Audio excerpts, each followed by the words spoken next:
பாகிஸ்தான்லயும், பாக் occupied காஷ்மீர்லயும் ஒரு 9 இடங்கள்ல நம்ம இந்திய ராணுவம் தாக்குதல் நடத்தியிருக்கிற நிலையில அக்ராஸ் த கண்ட்ரி நிறைய பிளைட்ஸ் ஆனது கேன்சல் செய்யப்பட்டிருக்கு. நம்ம சென்னையில இருந்து சண்டிகருக்கு போக வேண்டிய விமானம், அதே மாதிரி சண்டிகர்ல இருந்து நம்ம சென்னை வர வேண்டிய இண்டிகோ விமானத்தையும் கேன்சல் செஞ்சிருக்காங்க.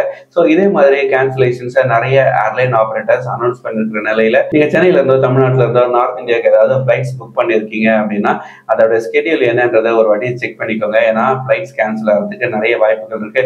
ஏன்னா இனிமே ஒரு பதட்டமான ஒரு சூழ்நிலை நிலவர ஒரு காரணத்தினால நிறைய பிளைட் ஆபரேட்டர்ஸ் அவங்களுடைய பிளைட் சர்வீசஸை கிரவுண்ட் பண்றதுக்கான வாய்ப்புகள் அதிகமா இருக்கு. அதுவும் குறிப்பா எல்லையோர மாநிலங்களான குஜராத், ஹரியானா, பஞ்சாப், ஜம்மு காஷ்மீர் போன்ற மாநிலங்களுக்கு நீங்க பிளைட்ஸ் புக் பண்ணியிருந்தீங்க அப்படின்னா அந்த பிளைட்ஸ் எல்லாமே கேன்சல் ஆயிருக்கும். ஏன்னா இந்த ஏர்போர்ட்ஸ்ல எல்லாத்தையுமே பிளைட் ஆபரேஷன்ஸை நம்ம இந்தியன் கவர்மெண்ட் சஸ்பெண்ட் பண்ணி வச்சிருக்காங்க. நம்ம சென்னைநகரை பொறுத்தவரையில சண்டிகருக்கு போற விமானம், அதே மாதிரி சண்டிகர்ல இருந்து வர விமானத்தை மட்டும் கேன்சல் பண்ணியிருக்காங்க அப்படின்ற இன்ஃபர்மேஷனை இண்டிகோ வெளியிட்டிருக்காங்க.